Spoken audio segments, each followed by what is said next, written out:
Hi guys, ArchieLuxury on the ArchieLuxury and the Paul Pluta channel. Today guys, I want to talk about Breitling's decision to pull out of Baselworld. That's correct. It's been announced that Breitling will not be attending Baselworld 2020. And this is a very interesting development. Baselworld itself there was originally a jewelry and watch exhibition, and they gradually weeded out the jewelry component, which they wanted to make it a watch sort of thing, and then the watch industry itself. Well, what happened? Well, what basically happened is the costs of exhibiting is astronomical. It's astronomical. And when your market share is dwindling, and when things aren't going so great, brands look at their expenses and say, well, does this bring in real value to us, or is it a corporate wank? And it's quite interesting. Swatch Group themselves decided to pull out, and the honest answer is it probably won't hurt them.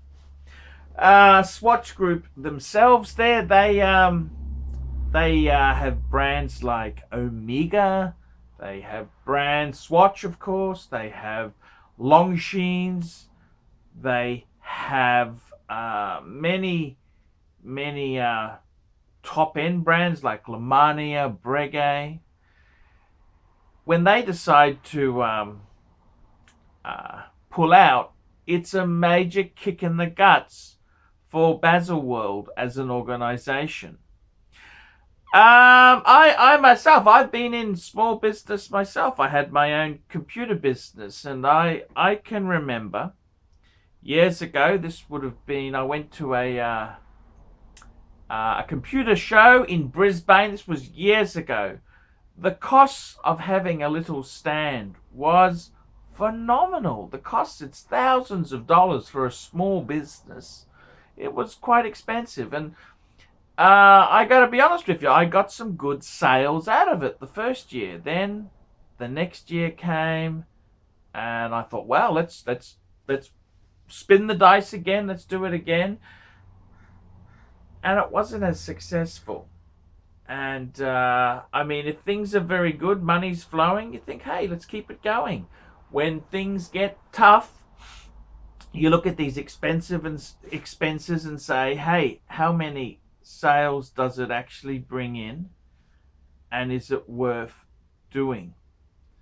So I've got to be honest with you there. This is the same thing, whether it's small business, medium, or big. They'd be looking at their bottom line and saying, hey, it costs us so many $1 million to attend this event. Is it really worth it?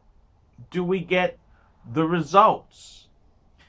And there's a lot of things they can do. They could similarly hire a prestige hotel ballroom and put a display on, pump in money, and they could have a situation where they've basically got a show without their competitors being invited. It's a closed shop. So it's in many ways there, you can understand the logic behind this. Now, Breitling themselves there, they've been a little bit on the outer for a while. It's Breitling, firstly they sold out to a hedge fund. The nasty bankers bought in, and they have tried a few releases which, to be honest with you, haven't really gone their way. So it's no wonder that the accountants, the bean counters, are looking at any way to cut costs and increase profits. The other side of the coin is too, the world is changing. It used to be these big events were where you released yearly releases to fanfare and media and press. Nowadays, the world has changed. It's no longer you have a launch which is in a physical location. The internet. This is the big thing itself there. The internet is massive. Instead of pumping in, say, $5 million to have a stand and a display, why not pump that into internet marketing? This is the whole thing. It's a changing dynamic. Breitling themselves there, I think, to be completely frank with you, they're not really doing terribly well. If you look at the secondary market for Breitling, the brand is soft as dog shit. It's fucking hard. Breitling is one of these brands which joins the likes of Panerai, IWC, even ArchieLuxury. It joins these brands which has a watch which isn't particularly wanted in the market. The market has gone Rolex crazy. Breitling itself, they've gone snooty. They've invested in boutiques who don't discount. Well, when your brand's soft and you want full whack and you try and make it prestigious, you can tell the results are going to be devastating. Add in a few stupid launches, a few products which they should never have released, like that fucking plastic Colt, and you can see why the brand is hurting. The luxury days of the past have evaporated for Breitling. Breitling is a great brand. I've got a lot of respect. Breitling are not fools. In fact, Rolex, through their Tudor subdivision, would never have climbed into bed with Breitling if they themselves did not see a future. But Breitling has been destroyed by greedy bankers and nasty bean counters. Do I think this is a nail in Breitling's coffin? Not really. The trade show, the exhibition, is really an archaic sign of marketing in the past. I think with rising costs of these trade shows, you will see more and more brands deserting the trade show in abundance. What does it do to a place like Basel? What does it do to the trade show hall? What does it do to the hotels and restaurants in the area? Well, the only thing I could say is it couldn't happen to a nicer bunch of cunts. That's right. Baselworld has taken advantage of watchmakers for years. And it's finally good they've had their come and uppance.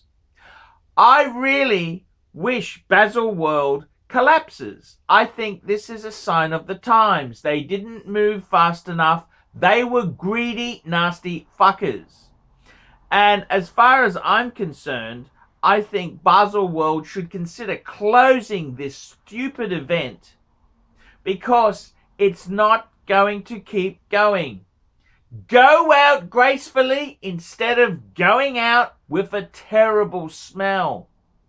Baselworld itself has a number of options. You can drop your prices, welcome in the small fry again and push it organically, or you can continue doing what you're doing and fuck it up again and again and again. I hope the Baselworld death is fast and furious and goes out without any lingering stench or smoke. Baselworld itself is a event which is quite archaic and really is a remnant of a marketing bygone era. Is it sad to bemoan the fall of Baselworld? No, not really. This is the new times we live in, fuckers. If you're a wristwatch company, a brand who's watching my video, wake up, fuckers! Welcome to the new world. Welcome to the new world, where influencers like me control your market. Influencers like me are happy to laugh at your wasted attempt at market share capitalization. Influencers like me are happy to drive a semi-trailer through the holes in your marketing argument. This is the reality that we live in. Baselworld is a dying dinosaur of marketing past. Let this fucker be euthanized quickly so the memory can linger for years to come. I'm Paul Pluta. Tell me what you fuckers think of that. Tell me what you think. Like, subscribe, tell your fuckwit friends. Put some nasty comments down below. And if you're from the big brand, send this video clip around to all your friends. And why don't you make contact with Archie? Archie will tell you the fucking truth. For as little as $50 an hour, I will tell you the ugly, nasty truth. I'm Paul Pluta. Tell me what you fuckers think of that. Nice one, Arch. Great vid. You tell those fuckwits.